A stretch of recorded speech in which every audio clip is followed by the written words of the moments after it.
time. Thank you. Start. G'day everybody, it's Michael Hanrahan here from Publish Central. I hope you're all having a good day and thanks so much for tuning in. Today we are going to talk about an introduction to self-publishing for business. So before we get started, there are a couple of slides I'm legally obliged to show you, so we're going to have a look at those first. Now, the first one is the code of conduct for the M365. So some of you have probably already seen this before if you've been tuning into other sessions, but I'll just leave that up there just for a second so you can all read it. The very short version is don't be a jerk. So I'm sure you're all familiar with that. And the next slide is just a thank you to all our wonderful sponsors without whom none of this would be happening. So I will again leave that up there just for a minute so you can all take that in. We're doing this at the start because I tend to ramble on, and if we do it at the end, we might not get to it. Okay, so there's our code of conduct and our sponsors. So thank you very much to them. So today we're going to look at an introduction to self-publishing for business. And the first thing I want to check is everybody in the right room. Now, normally that works when I'm presenting this at a conference. Obviously, if you've logged into the wrong session, you can figure that out right now and go and figure out where you should be. Now, you're all here to learn about why you would want to publish a book for your business.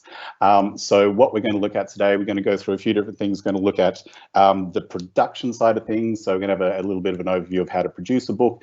First thing we're going to look at is why you would want to publish a book for your business as well. So we're going to do this in about an hour and a half. Now, I often do this session over 3 or 4 days at retreats and that kind of thing. So this is very much just an introduction, and hopefully it gives you enough to go away and think about publishing your own book. So now I will mention before we get into it any further, I'm very new to presenting this online. So if I accidentally show you a video of my cat or my Coles online order, I do apologize. So there we go. There's the first mistake already. Hang on. No, still not right. Hang on. There we go. Yep. Okay. So that's me. So normally I would be standing in front of you giving this talk, but hopefully that gives you a little bit of an impression of who you're listening to. So the first thing we're going to look at is why would you want to publish a book for your business? So you don't want to be a novelist, you don't want to be a poet, you don't want to be famous and go on Oprah and all that kind of thing. You're business owners. So why would you want to publish a book? So a challenge all of us have as business owners is attracting people to our business, especially right now with what's going on in the world. That's become even more of a challenge. So these days, there's all sorts of ways to promote your business. Online advertising, social media, podcasts, newspapers and magazines are still around. All sorts of different ways to get your message out there. So you can easily do a web promotion. So with banner ads and that kind of thing. That can easily cost you $10,000 to $15,000. Obviously, the budget for those sorts of things are almost unlimited. Magazines, again, or newspapers, you can do an ad that again can easily cost you $10,000 to $15,000 just for one ad. Or for that amount of money, you can also publish a book. So this is something that our authors consider part of their marketing budget for their business. So, so the next question is going to be, well, how does a book help my marketing? So what we're going to do now is look at a few authors that we've worked with in the last few years.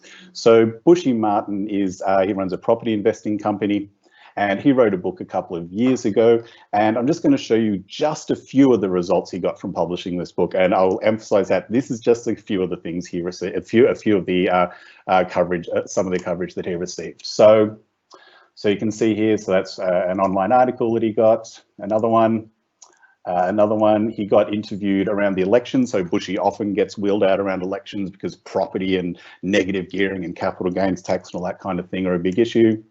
So another interview, he got interviewed by David Koch. He got interviewed on his property investment strategy. Now this is the big one. He appeared on 60 Minutes. He also had another interview, and I haven't got it here, but he had another interview that he did on TV where his book was sitting on the counter in between him and the interviewer during the whole interview. So all this coverage that he got was on the back of having written and published a book. Again, he got rolled out near the election for that one. He appeared on the Mortgage Professional Australia site, and he also got mentioned at M365. And this is all on the back of his book, The Freedom Formula. And we'll just have a quick look at a couple more. So Pauline Nguyen. So she was interviewed by CEO Magazine, F Magazine. She appeared on Radio National. Interviews, more interviews. She was interviewed by Flying Solo. So again, you can see all sorts of different coverage. That one was a speaking engagement. Another interview. Interviewed by the City of Sydney for their What's On page. And again, she also got a mention to M365. I don't know if you can guess the name of her book from reading those headlines. This is all on the back of her book, The Way of the Spiritual Entrepreneur. And again, this is just a fraction of the coverage that Pauline received. And just one more, Craig Wilson. So interview with Inside Small Business, another interview. He appeared on 6PR, another radio interview. He was interviewed by Business Women Media, Venture Magazine, Mother and Baby, another podcast interview, another interview, Business Builders, and another one. Craig's had numerous TV appearances on the back of the publication of his book. And that's all from the publication of his book, Intuitive. So all of this is on the basis of spending $10,000 to $15,000 to produce a book. And as you can see, if you look at that as a return on your marketing spend, that is an absolutely fantastic return. That's easily $50,000 to $100,000 worth of media coverage, just that I've shown you there. Like I say, not to mention all the other coverage all of these authors have received. So why should you listen to me? Who am I? Well, you've already paid for your ticket. Too late now. I don't know what the refund policy is, but you have already paid for your ticket. So if you don't like bad jokes, this is going to be a very long session for you. I have over 20 years of experience in business publishing. I've worked with many best-selling authors on all types of business books. Co-founded the Australian Business Book Awards, which are about to open again for this year. I run the leading self-publishing business, Publish Central. Don't even know the name of my own company. We produce books to the same standards as Australia's major publishers. So this is really important, what you can do today in self-publishing. We'll talk about this a little bit more later. How did I get here? Walked, I'm in the front room of my house. That joke works a lot better when I'm at a conference, but anyway. My father was a writer, so I've been around this stuff pretty much from the day I was born. So I grew up around writers and editors and publishers and designers and all that kind of thing. When I was younger, my two biggest interests were writing and design. I did work experience at William Heinemann Australia, who unfortunately are no longer around. Did a writing and editing degree at Deakin University. And I've worked for Australia's best business book publishers. So that'd be Write Books and John Wiley and Sons. Most of you have probably heard of at least John Wiley. Write Books is a smaller company. 15 years ago, I started Michael Hanrahan Publishing Services. We've gone through a few iterations since then, and we are now Publish Central. So what do I want you to get out of today? To understand how a book can benefit you and your business. So I've already looked at that a little bit already. An overview of the process, including costs and timeframes. They're two of the first questions that people often ask. How much is the cost and how long does it take? So we're going to look at that. Now, this is absolutely key to what I want to do today. Something practical for you to go away with. Understanding how to choose a topic to write about and to create a contents list for your book. So that's the starting point for you actually writing. There's no point in you going away from this session thinking, hey, that Michael guy looked a lot like Chris Hemsworth and he was really cool, and not actually doing anything to write your book. So at the end of this, I'm going to give you a step to take to actually get started on your book, because all the information in the world doesn't help you at all if you don't actually go and use it. There'll be a Q&A at the end, and there is the wonderful Megan, our producer, is also tuned in. If there is anything you urgently want to say, any urgent questions during the session, just jump in on the chat box, and Megan will interrupt if she thinks that question needs to be answered straight away. And you don't need to frantically take notes, though of course you can if you want to. The slides will be available in a couple of days from our website. Just go to publishcentral.com.au/m365. So the whole presentation will be available for you. So why do you need to know this stuff? So you can build your profile. So we've already looked at some of the coverage a few of our authors have received earlier. So you can promote your business, and at the end of the day, that's what we all want to do. Again, especially right now, that's a bit tougher for some people. So you can stand out from the crowd in your market, and so you can publish a great book. So they're the sorts of things we're going to be focusing on today. Now, before we go any further, here's the single most important step. If you could leave the session after this next slide, and if you go away and do this one thing, it will have been worth it. Write a book. Okay, I know that seems extremely obvious. The number of people I talk to who say they want to write a book and then don't, like I said, I've been around this my whole life. So many people I meet in any circumstance, a business circumstance, at a barbecue, down the street, whatever it is, they say, I'm going to write a book one day. And of course, most of them don't. So that is the most important step out of everything we're going to talk about. None of it matters if you don't write a book. Now, here's the next most important step. Yeah, it's that important. So make sure you do it. Otherwise, like I say, none of the information you're going to get today is going to help you. Now, if it all seems a bit overwhelming, which I completely understand, most of you probably aren't experienced writers, you haven't grown up wanting to write a novel or be a famous author or anything like that. It seems a bit overwhelming. You can do this. I work with business people all the time who've written a book purely for their business. That's the only reason they've done it. They don't pretend that they're going to be the next best-selling author, the next Peter Carey, or the next whoever.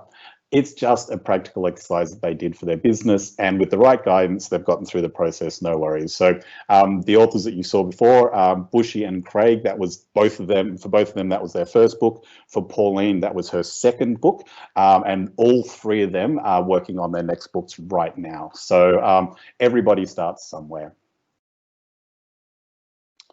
Now, if you are feeling a little bit overwhelmed, you might be thinking, oh, where do I start? Where do I start? What software do I need? All this kind of thing. So my business partner, Anna, and I have spent a lot of time researching this so that you don't have to. So we've prepared a really comprehensive list of all the software you need and everything you need to get started on your book. So get ready with your pens because this is important. Here's what you need to write your book. Okay, and that's the end of the list. Microsoft Word. That's it. So don't get carried away thinking it's complicated or you need, people often have long conversations about what software they need and they want to go to a writer's group and do all these kinds of things. All the time you spend worrying about that is time that you're not writing. Sit down with Microsoft Word and your laptop, and that's it. You're ready to go. Obviously, you don't even need Word. Google Docs, even the Notepad app on whatever computer you use will be absolutely fine. So don't get carried away with all that junk that stops a lot of people writing. Just sit down and write. So some things to understand about publishing a book. These are just a few general things to think about just before you get started. So first thing, writing and publishing a book is going to be fun. So I've been lucky enough just this week, this is always my favorite day, we had one book delivered from the printer this week, and I get to ring the author up and tell them that their book is in, because we get them first because they come to us first and then they get shipped to the author. So I got to ring her up and say, your book is in, and she was just over the moon. She was so excited. The whole thing is really, really good fun. I've always said to myself, the day I stop enjoying it, I'm going to stop doing it. I've been doing it for 20 plus years. There hasn't been a day in that 20 years where I've got up and not enjoyed it. So just remember that and keep it in mind. Don't feel overwhelmed. It's a fun process. So and that certainly helps. And the next step is don't feel overwhelmed. So with the right help, you can get through the process very easily. Now, if you publish a high quality book and have a good plan for how to use it after it's published, it will return the investment many times over. So again, we looked at Bushy, Pauline and Craig. Again, easily $50,000 to $100,000 worth of coverage they received there, and look, probably a lot more. And that's on the back of spending, $15,000 to get the book produced, plus obviously the time it spent them to write it and any marketing expenses, but $15,000 to actually publish the book. Another key point of that is have a good plan. So that's crucial as well. The book does not do the work for you. So we're all in business. We all know people who've started a website and thought that that was it. That was starting a business. It's not. You've got to start the website and then market the website. A book is exactly the same. You've got to publish the book and then use it. The book doesn't do the work itself. So that's just something else to keep in mind. You do have to have a good plan for after it is published. Now, if you do it well, your book will be as good as a book from a major publisher. So the way I describe that to the authors that we work with is if you put a little penguin logo on any of the books we've worked on, you would absolutely believe that. So what I normally do at this presentation when I give it in person, the very, very first thing I do is hand out 6 or 7 books that we've worked on, and people are absolutely amazed what you can do with self-publishing these days. So we use, I worked at John Wiley & Sons. I was managing editor at John Wiley & Sons before starting this business. We right now use the same editors, same designers, same printers, all the same services that we used when I was in-house at Wiley, and I still know the gang at Wiley. You would actually get more experience working with more experienced people working on your book than you would working with John Wiley. So there are all sorts of high quality publishing businesses out there these days that will be able to do a great job with your book. And the other thing that helps with that is that technology's come a really long way in the last 6, 7, 8 years. So it's much more affordable to produce a high quality book. So don't for a second think that your self-published book's going to be low quality. 15 years ago, they certainly were. These days, they're certainly not. So a little while ago, I got asked to write an article about all the things that can happen when you publish a book.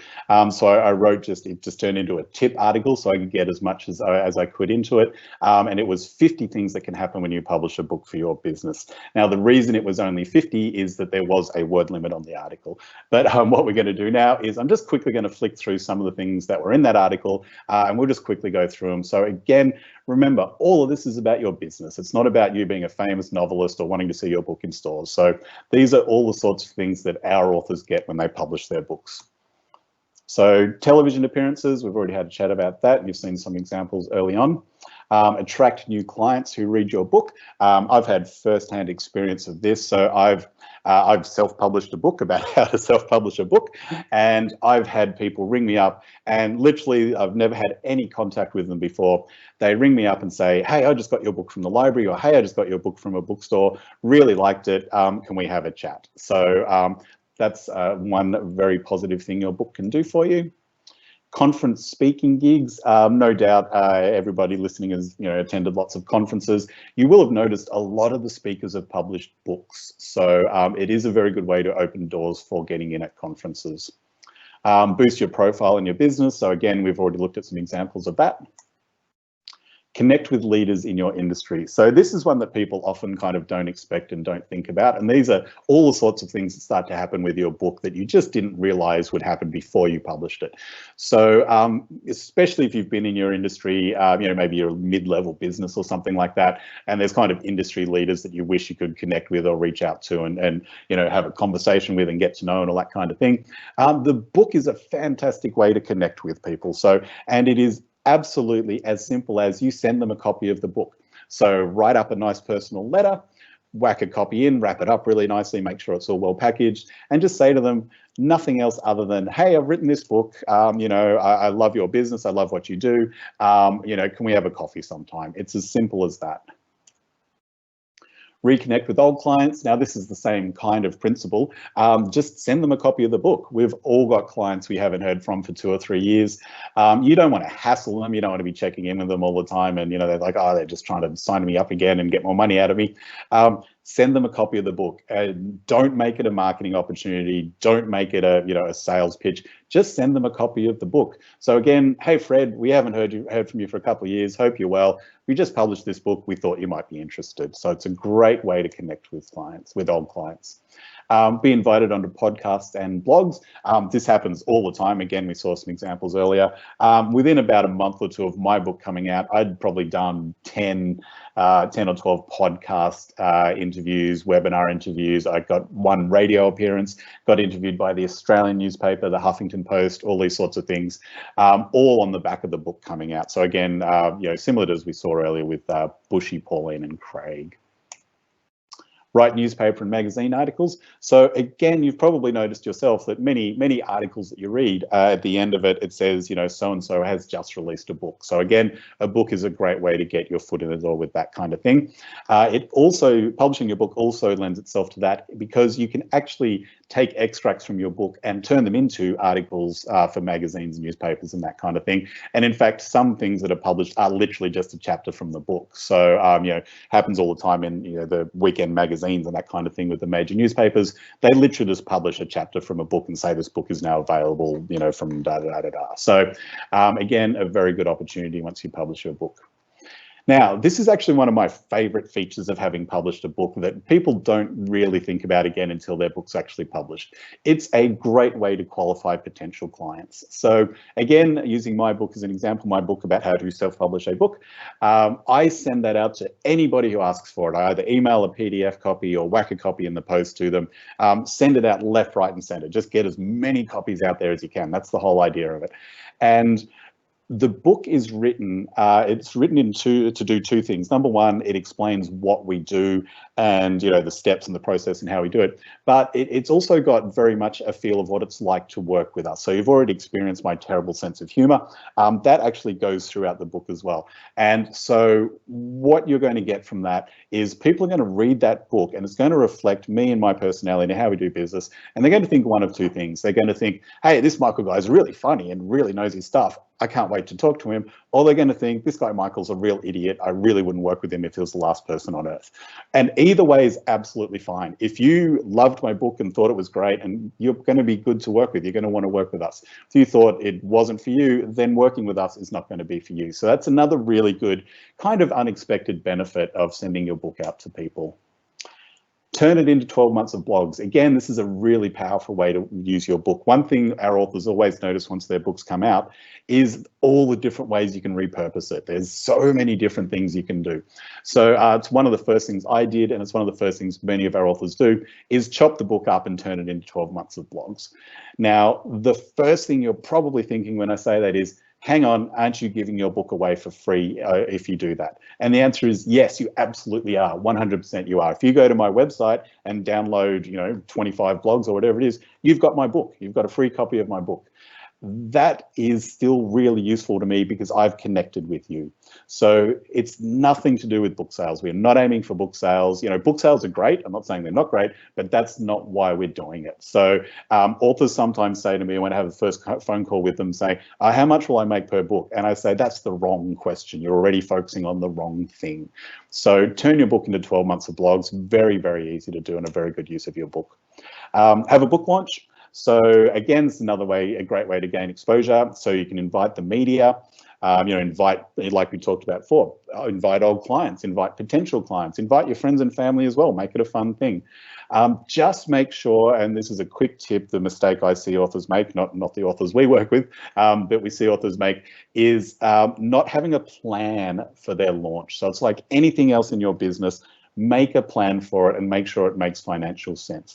So it's very easy to think, I'm kind of expected to have a book launch, so I'll kind of invite my friends and family and I'll invite a few clients and I kind of muddle through and I hire a hotel room and I don't quite know what I'm doing. And then at the end of the process, people have spent $7,000 and really not gotten much out of it. So have a plan for it. Nothing wrong with spending $7,000 on a launch if that's part of your strategy and you got 100 potential clients in the room or 50 potential clients. That's $7,000 very well spent. So just make sure you have a plan for a launch and you don't kind of stumble into it and just do something that doesn't really work. Now this one's kind of self-explanatory. Promote your book on social media. You can get, you know, obviously put the cover on social media while you're working on the book, you know, start announcing it a month or two before it comes out. Hey, coming soon, you know, go to our website to pre-order, that kind of thing. Yeah, promoting your book on social media is a fairly obvious and self-explanatory one. Sell it through bookstores and on Amazon. So this is another way for you to reach potential clients that you probably don't have right now. Partner with other authors. So this is, again, another slightly unexpected opportunity that you might find. We have another author that we work with who's written a book about how to write a book, and obviously that fits perfectly with our book about how to self-publish a book. So we've partnered with her on various things of sending out both copies of our books to potential clients, and those people might turn into clients for both of us. Use your book as part of a training program. Now, this is a fantastic idea. A lot of our authors do this. You can either chop the book up and turn it into a training program, or you can use it as part of the training program. So, when people sign up, they get a copy of the book, or, maybe the program's based around the book, whatever it is. But yeah, using it as part of a training program is very useful. It will explain what you do. So this is kind of what I referred to before about our book reflecting how we do things. So another reason I send it to people, potential clients, is that if they read it before they start working with us, it actually helps them through the process. And I often have authors say to me, oh, you sent me your book a week ago, can we have another chat? I understand it a lot more now and I'm really keen to go ahead. So it'll give people a head start on working with you. The media will seek you out for comment. So once you've published a book, you immediately become an expert. You stand out from your competitors. There's a lot more books around these days, but still most people have not written a book. So you'll still stand out from your competitors if you've written and published a book. You can turn it into an audiobook. Again, that's just another way to reach people. Audiobooks 3 years ago probably weren't essential. These days they probably are. They've been on a very steep increase recently. You've probably seen yourself Amazon ads for Audible and that kind of thing in the cinemas now and all over the place. So audiobooks are becoming very popular. You can create a Facebook group for readers to interact. So, again, maybe if we use Bushy as an example, he talks about his books are about investment property. Start a Facebook group for users and people can go in and discuss the property market or something like that. So just another avenue to interact with people. You can get testimonials from readers to help promote your business. So a lot of our authors do that when they reprint their book for the first time. So when the book is first printed, they send it around to some people they know and say, could you read the book and write a testimonial for me? And then they add the testimonial when they reprint the book. So as I mentioned, that was actually from an article, 50 things you can do do with your published book for your business.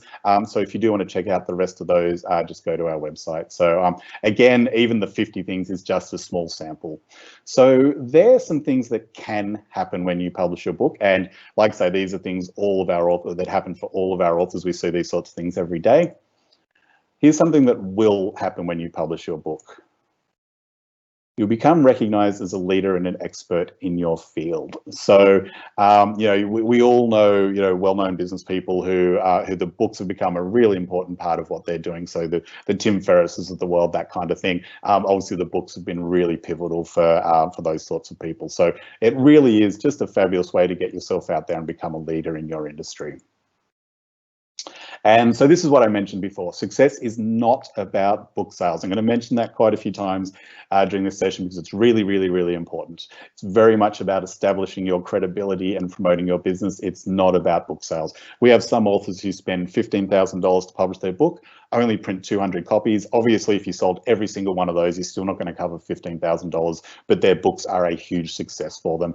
I had an author a few years ago who printed 1,000 copies and he planned to give every single one of them away. So it's not about the book sales. And just to emphasize this, I had a chat to Bushy Martin about this, who we met earlier, just to get his feedback on it. So I asked him, what do you think, success is about the book sales or is it not about the book sales? And he said, success is not about the book sales. So that actually didn't happen. I haven't asked Bushy this, but I know Bushy well. And if I did ask him, he would say exactly that. So I hope I've emphasized that enough. So now what we're going to look at now, so that's giving you a little bit of an overview of why you would want to publish your book. So what we're going to look at now is the different publishing options. So there's basically three main publishing options, and it operates on a spectrum. So you can see traditional down one end, self-publishing up the other, and hybrid in the middle. And I could mark another 37 different steps on there for different degrees of variation between the models. But they're the three main models that all publishing models are based on. So traditional publishing is the option most people are familiar with. So the author writes the book, the publisher pays the costs, and they share the profit or loss. And so that happens with companies like Penguin, Hardy Grant, John Wiley and Sons, all the companies most people are familiar with. That's traditional publishing.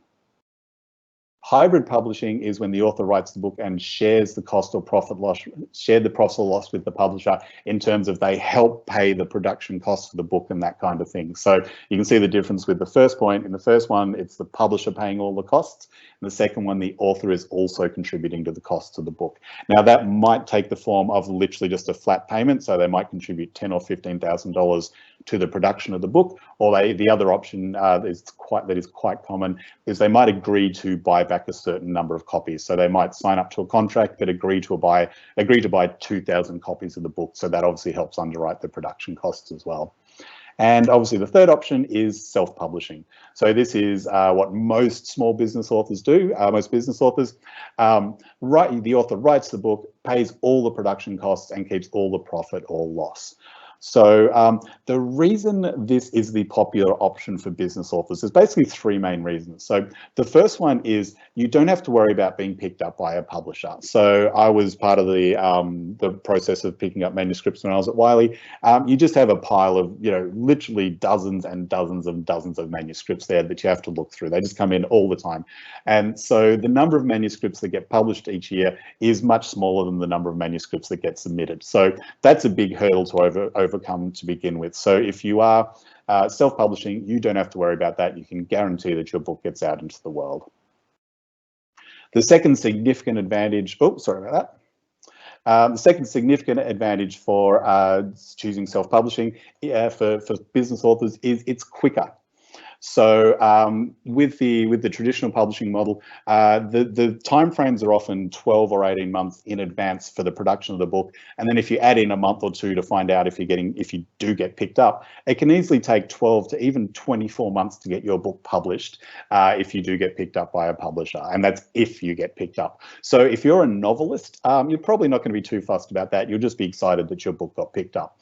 If you're a business owner, even waiting 9 or 12 months, that's a huge opportunity cost for you, huge amount of time that your book isn't out there. So that's another big advantage for business authors with self-publishing.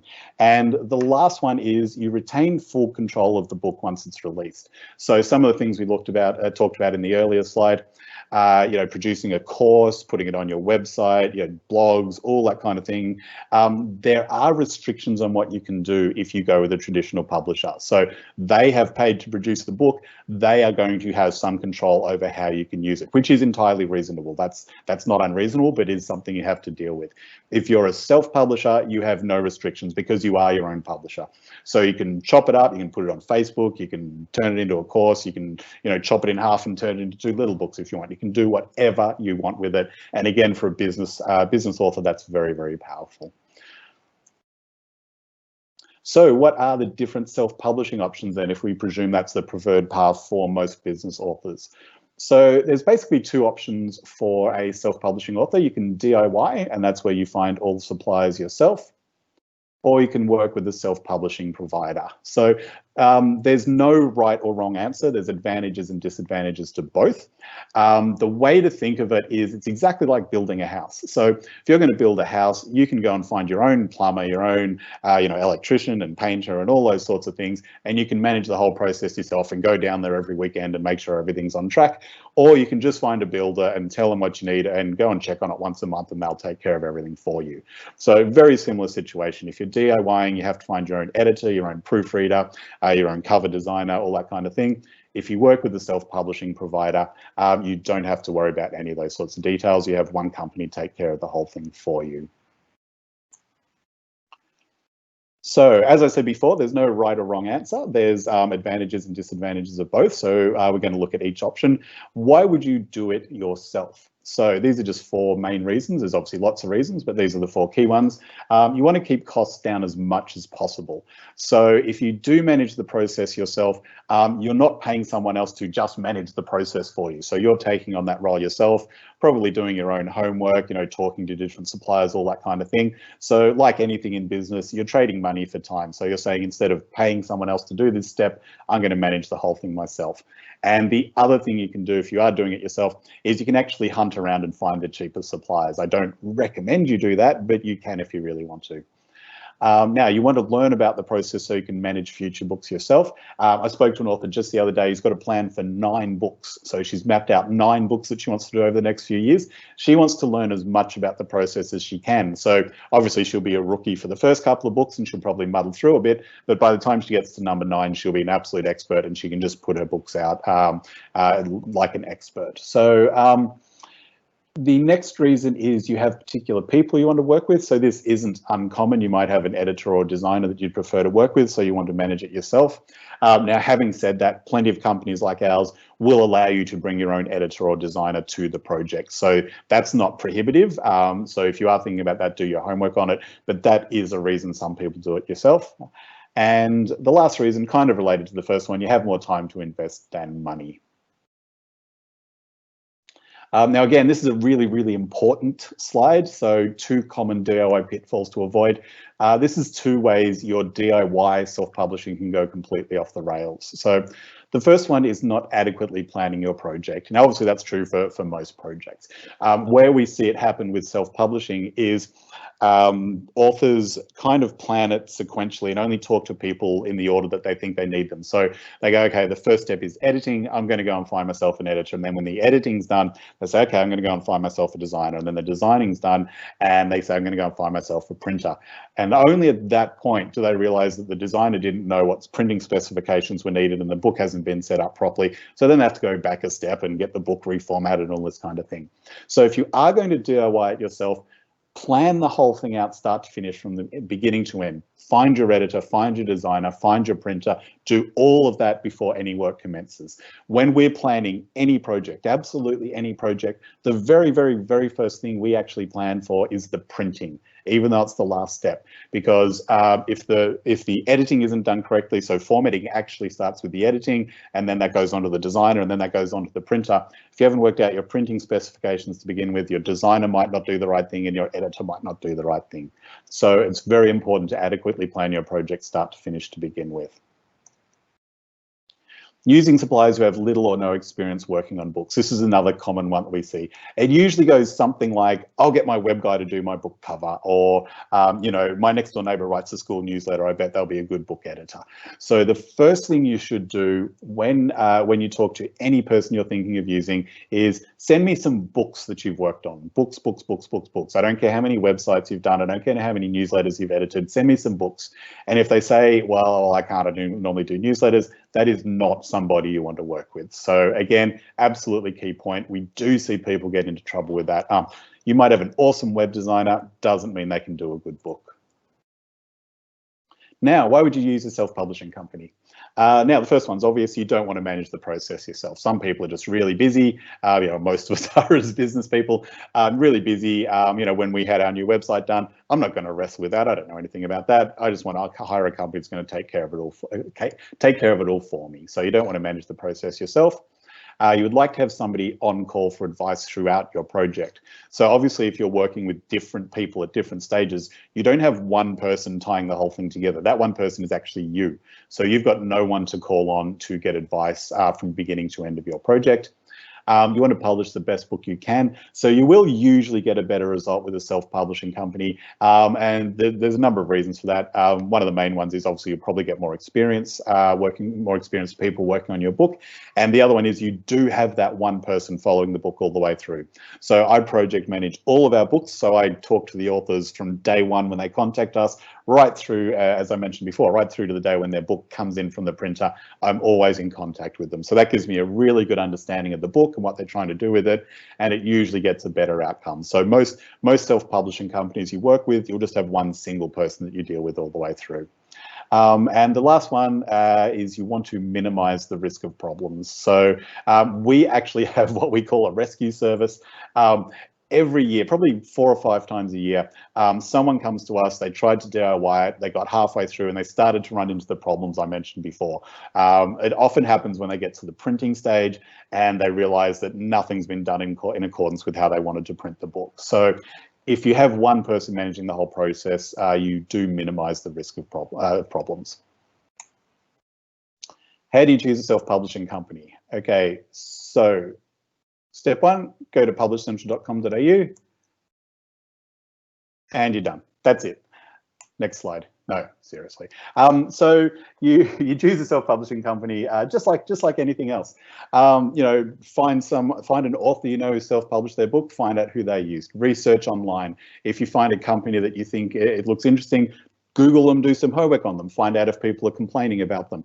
I've got a few, and I absolutely won't mention them, but I've got a few companies I know if you said, oh, I've talked to so-and-so, I would just flat out say, do not go with them, they're terrible. I wouldn't say it that bluntly, but you get the idea. There are companies that everybody knows really just don't do a good job. So do your homework. Choose a self-publishing company just like you choose anything else. Now, I'm just going to give you a quick overview of the self-publishing steps. Again, this I often wrap into, there's a 4-day retreat that I'm involved in for authors, and we go through this in much greater detail. So we're just going to really quickly whiz through it here. Now, these steps, these will be pretty much the same. So I mentioned the steps we use in our processes here. These are the literal exact steps we go through with our authors. These are the steps my book is based on. Most companies you work with, so most companies like ours, you'll go through a very similar process. So these are pretty much the standard steps to produce a book. If you are DIYing it, these are still the steps you will go through. You will just have to be managing that side of things yourselves.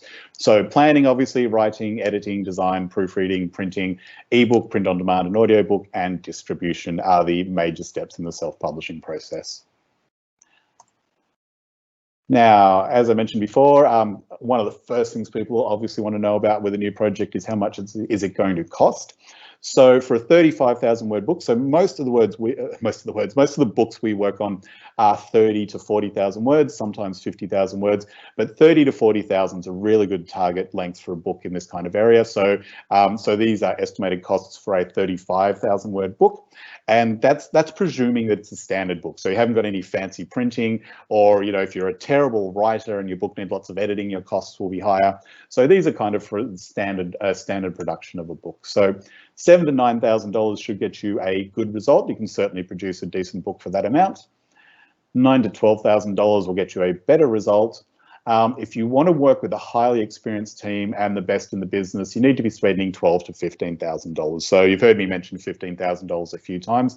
That is entirely the ballpark for getting an experienced team to work on your book. So experienced editors, designers, that kind of thing. So we're just going to look at some common cost mistakes.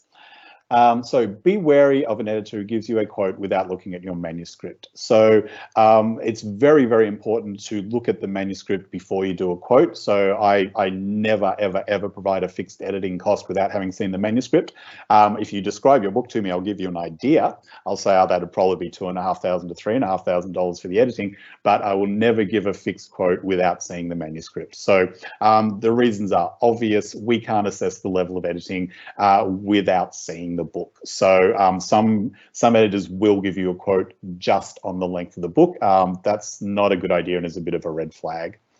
Don't forget to factor in other costs such as publicity or a book launch. Now, your costs for these things can be zero, anywhere up to $10,000, $15,000, $20,000, depending on what your budget is. So you can do all your own publicity if you want to, and you can have some success doing that. You can have a book launch or not have a book launch, and if you do have one, you can do it cheaply or more expensively.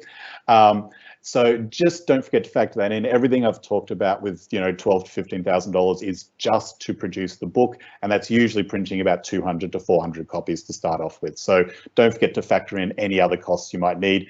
You can easily, some of our authors spend another $5,000 to $10,000 on publicity. So just keep that in mind.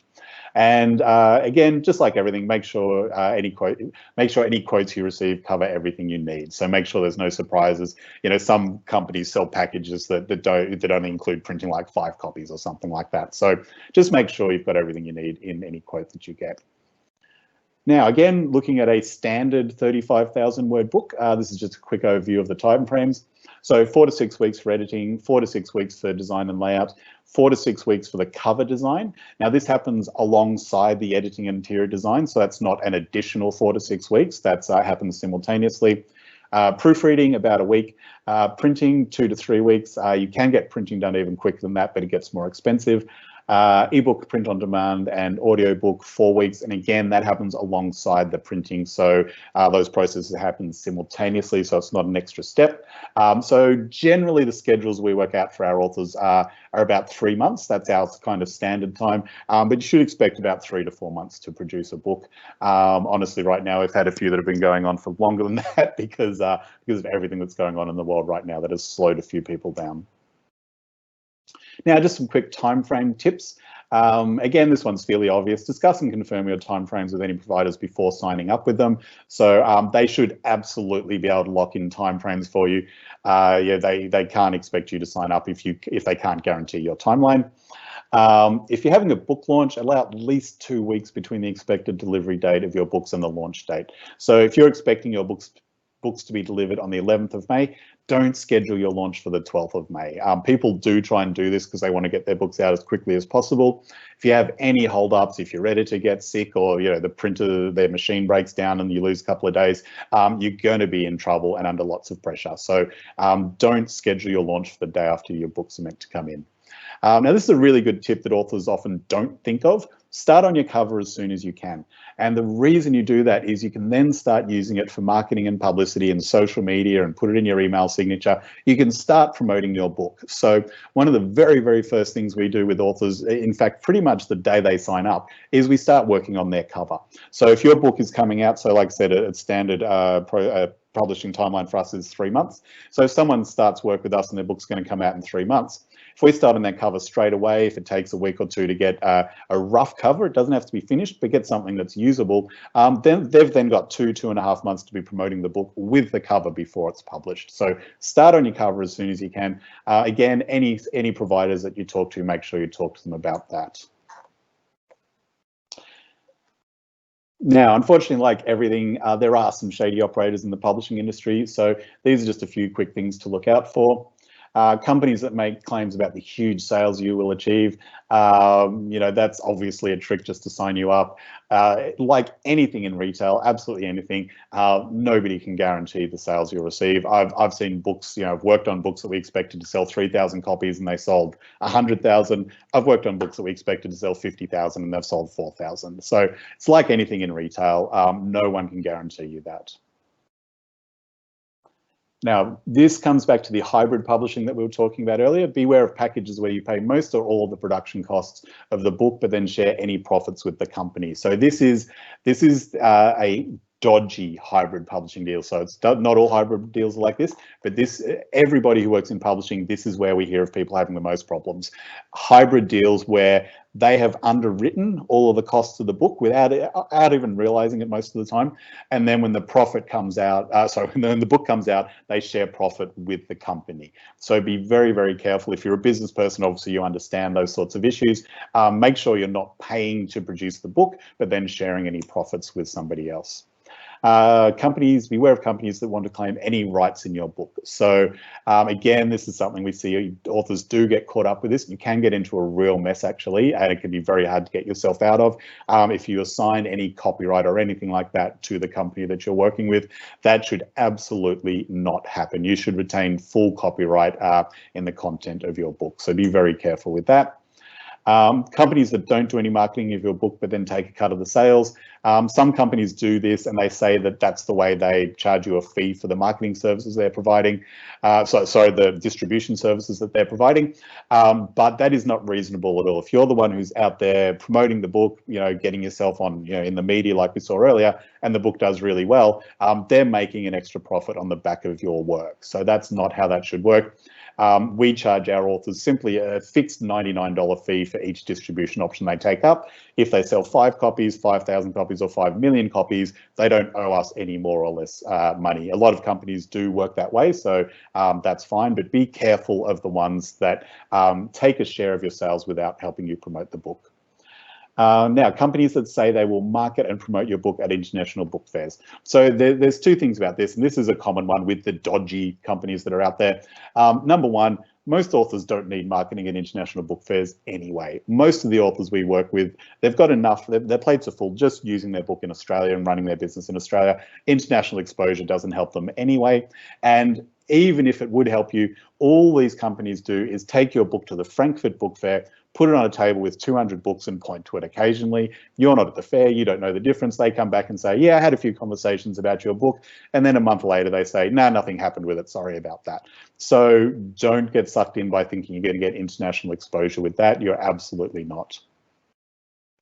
Now, here's just another legally mandated slide, competition week 2. So I'm going to leave that up there for a second for you to grab out your phones if you're interested and snap the QR code. If we get to the end and you missed it, just let me know and we'll just zoom back through and go to this page again. I think the prize this week is a red Lamborghini. Is that right, Megan? Red Lamborghini? Okay, Michael, stop. No. Isn't it a free book contract with you? Is that what it is? No.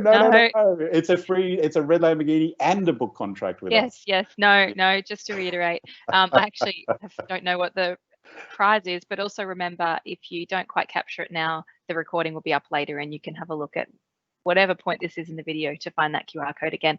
But I'll share on the socials today what the prize is.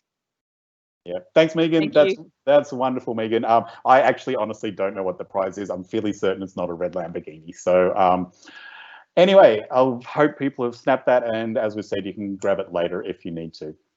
So I mentioned earlier on, I want you to go away with something practical. Again, I know this has been wildly entertaining, but it's most useful if you go away and actually use the information that you've got. So we're just going to look, and this is again, very, very briefly, we're going to look very briefly at a technique for you to come up with content for your book. So again, this is something we usually deliver over a 4-day writing retreat, but this still should give you enough to go away and bounce around some ideas in your head. So what are you going to write about? I get this question all the time. People say, I'd love to write a book about my business. I don't know what to write about.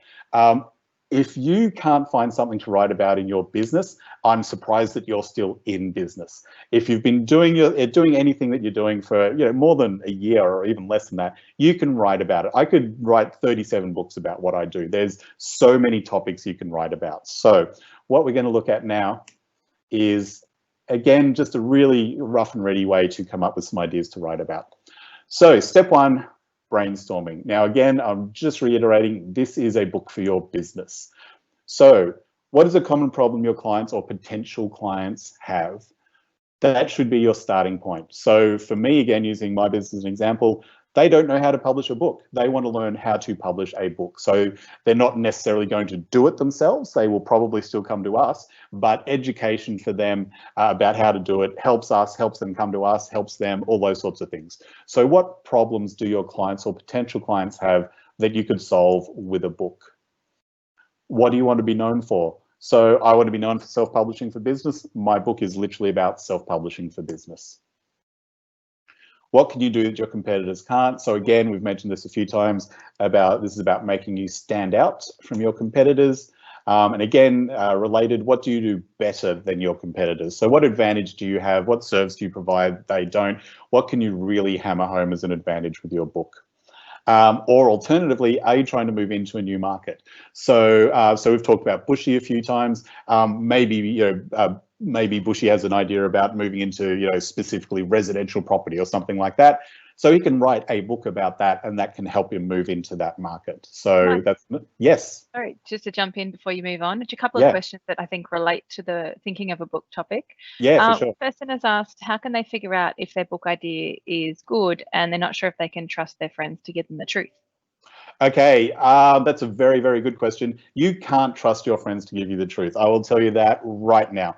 Don't show it to your friends. Don't rely on them. They are not the people to help you with this. I'm sure they're lovely people, but this is a business problem, a business thing that you're working on. So we see authors all the time come to us and say, oh, my friend said it was fantastic. It's like, well, of course your friends are going to say it's fantastic. What else are they going to say? Even your closest, most trusted friends are going to try and give you positive feedback. So, and that's all due respect to your friends. I'm sure they're lovely people. My friends would do the same thing. So getting feedback on your book. So road testing your topic. So here's what to do. Find a few trusted people in your target market. So not your friends, trusted people in your target market. So maybe it's a current client who you have a really good relationship with, or you can actually just pay someone to give you this kind of feedback. Find a few trusted people in your target market. Tell them what you're trying to do with the book. Now, this is pivotal. Where we see people get into trouble is they just email the book to someone, or the idea or the topic or whatever it is. They just email it to someone and say, oh, tell me what you think. And it's like, well, I can't answer that question. What are you trying to do with your book? So outline what you're trying to do. Tell them who's your target readers. What's the goal of your book? Why are you writing it? Who are you writing it for? How are you trying to use it in your business? Only then can people give you useful feedback. So that's the first step.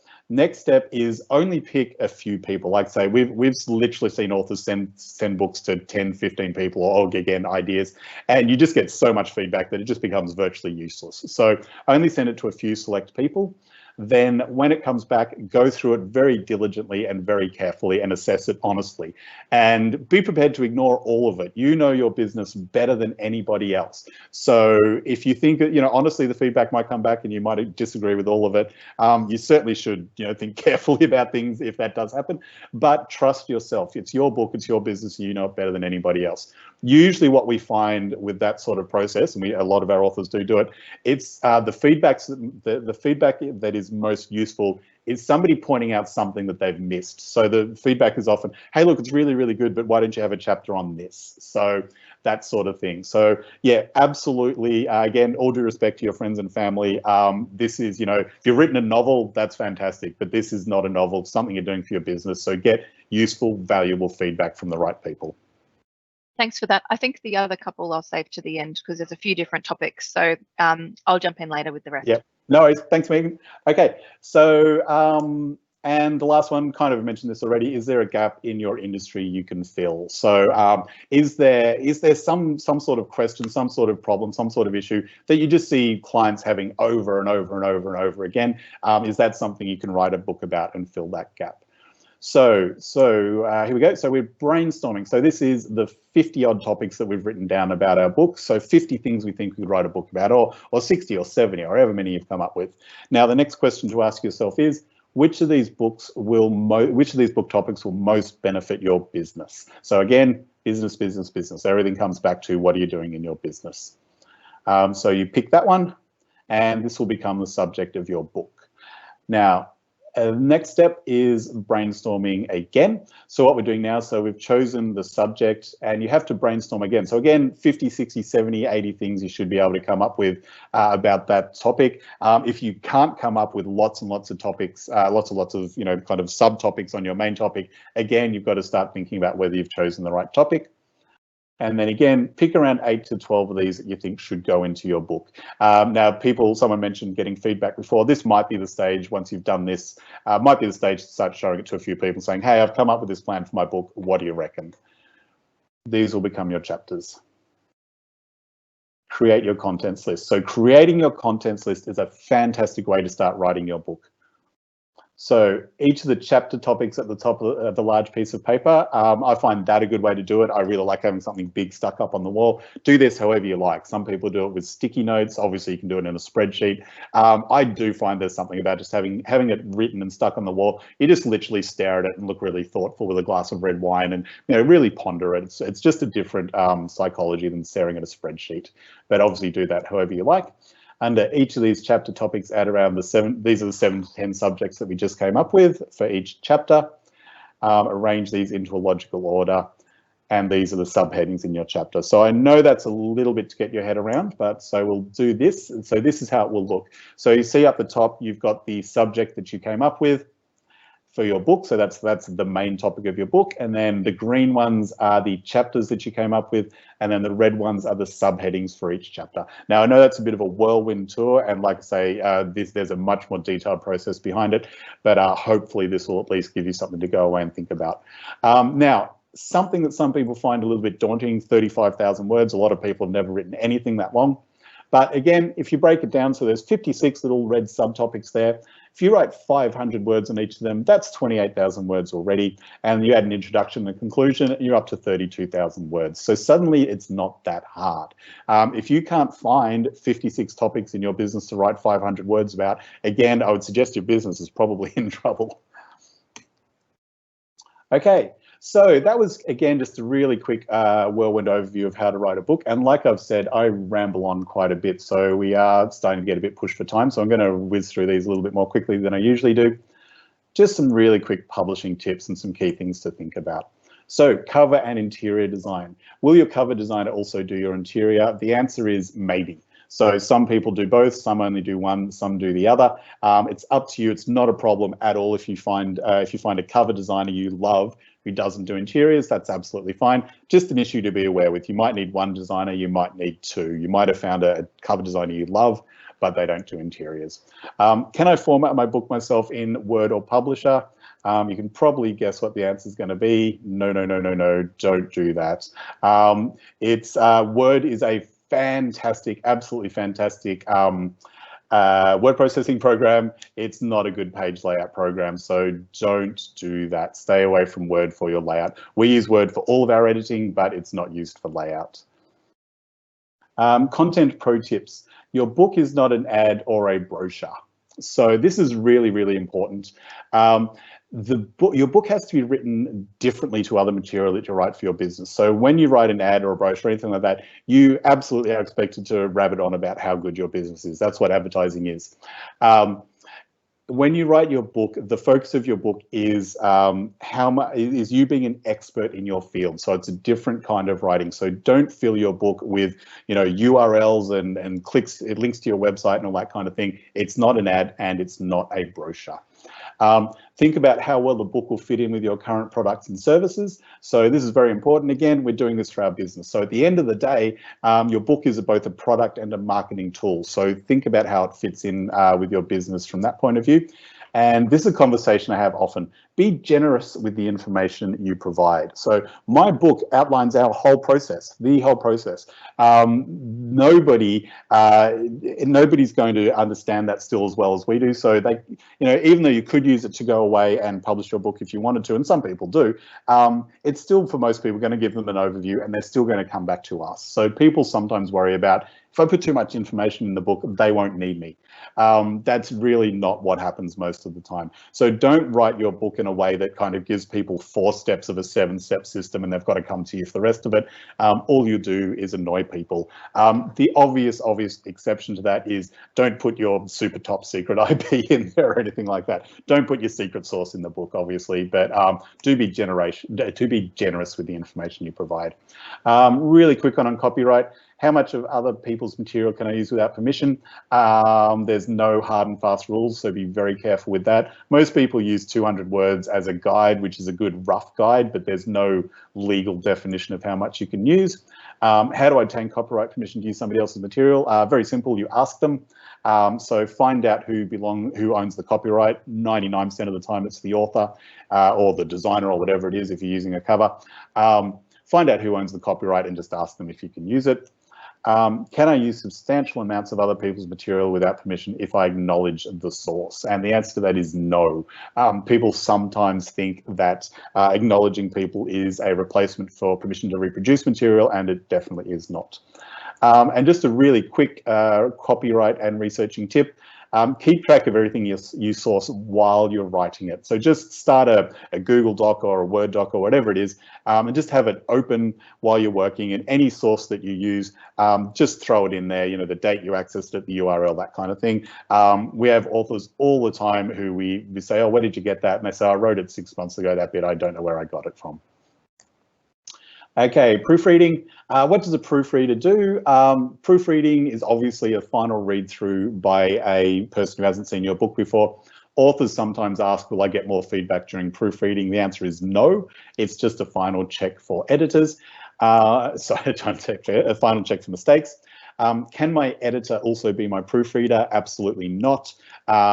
editors are still human and they'll still make a few mistakes as well. So your proofreader is also checking what your editor has done. My mum reads a lot. Can she be my proofreader? Only if you actually want to add more mistakes to your book. So we do hear people say things like that. Someone who reads a lot is not an editor or a proofreader. Someone who's an English teacher is not an editor or a proofreader. Make sure you get that professionally done if you want to produce a good book. Now, again, this may seem like it's a bit funny, but these things do happen. Should I visit a bookstore repeatedly to ask them to stock my book, then hassle them to put it in the window, then ask them why it isn't selling, then ask them why they haven't promoted it, and then ask them why they are withdrawing it?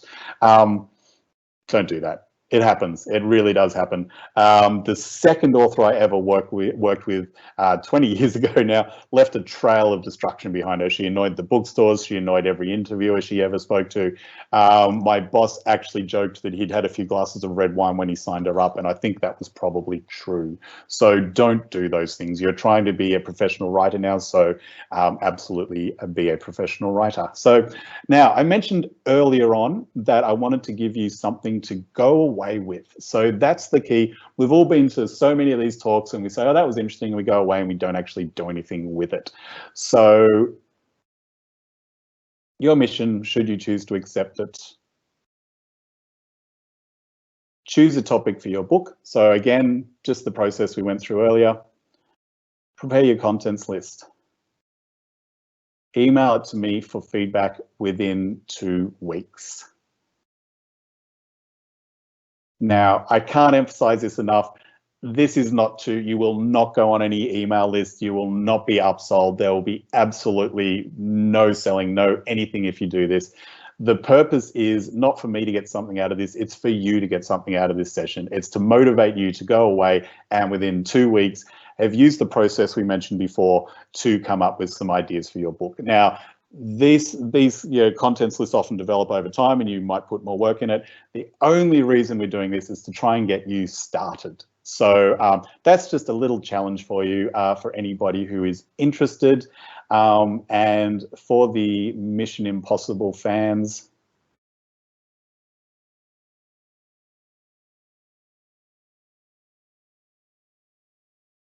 and that's it.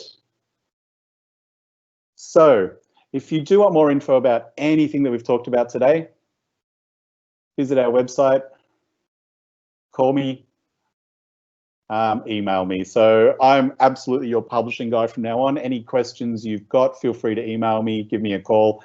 There's stacks of info on our website. So go to the free section. It's all sorts of articles and videos and that kind of thing. Again, 100% free. Don't have to give your email address or anything like that. Lots and lots and lots of really useful info there. Thanks, Michael. I have a couple of questions if you have a moment. Yeah, absolutely. I've got as long as anybody needs.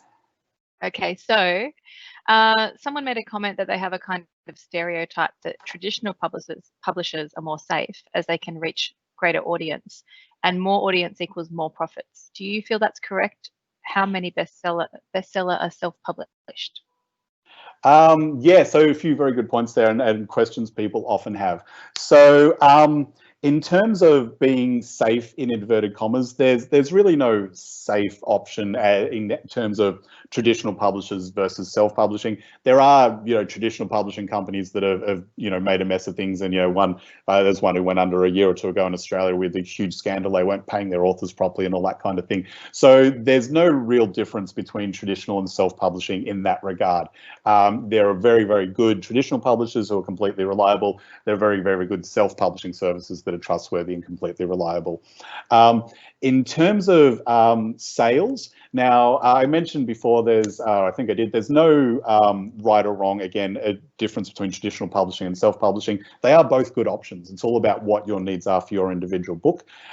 So in terms of the sales, if you are focusing on sales, if you really do want to, you may have more success with a traditional publisher. The reason for that is traditional publishers do have more grunt behind them in terms of distribution and publicity and that kind of thing. So when I was managing editor John Wiley, I could pretty much ring up any bookstore and have a chat to them and get them to do what I wanted, basically, because we were a major Australian publisher. As Publish Central, we still talk to bookstores, we still do all those things, but we don't have the same grunt behind us. So if your goal is to sell books, if that is your main goal, you may have more luck with a traditional publisher.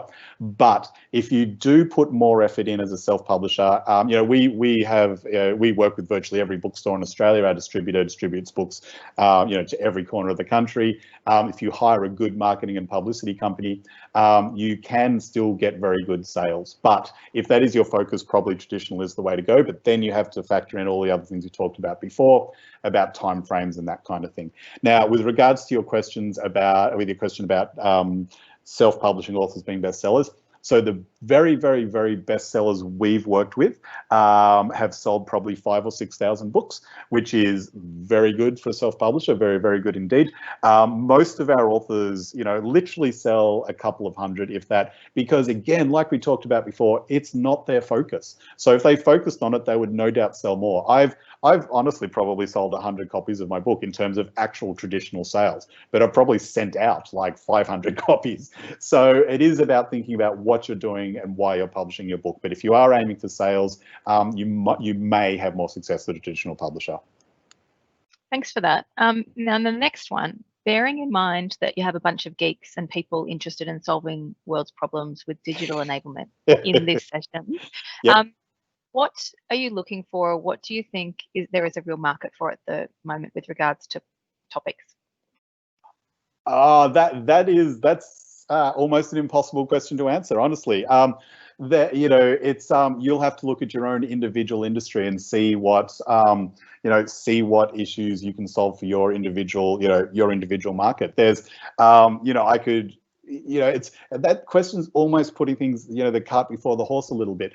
You could tell me just about any topic, and I could find a way to turn that into a good angle for a book for you. So, have a think about what your target readers would want, your particular area, where the gaps are, that kind of thing. If I could answer that question in any really constructive way, I would have gone and started a publishing company and just become a multi-millionaire myself, publishing all these books. It's all about the angle that you take, structuring it to your target audience, doing the right marketing and promotion, that kind of thing. So yeah, that question is putting the cart before the horse just a little bit. Sure. I guess then you don't have that red Ferrari yet, do you? No Lamborghini, maybe? No, I don't have the red Lamborghini. Not quite. Not quite. No, definitely not, unfortunately. Another one, and then the last one I have is more of a statement, but one here that says, how much normally would a proofreader charge authors? Any idea? Yeah, absolutely. Lots of ideas. So a 35,000 word book, like we've talked about, you should be paying about $500 to $700 for a good proofreader. So again, like we talked about, find someone who's got experience. Don't let your neighbor who reads a lot do it for you for $200. Again, we're trying to produce a professional standard book. If you're doing it for your business, if you produce a poor book, you'll actually shoot yourself in the foot and do your business damage. So you do it to a high standard or don't do it at all. Make sure you get professional people all the way along, and that includes proofreading. But yeah, to specifically answer that question, you should pay about $500 to $700 for a proofreader for a 35,000 odd word book. And early on, I didn't want to interject early on, but there was a comment which is, I used Scrivener software to write my novel. Yep. I don't know how I'd done it without it. It was originally iOS only, but they released a version for Windows, and it's about US $80 for a lifetime license. So that was just a comment someone wanted to jump in and add early on. Yep, that is exactly what I was talking about. So if you've already used Scrivener and you've found it good, keep using it.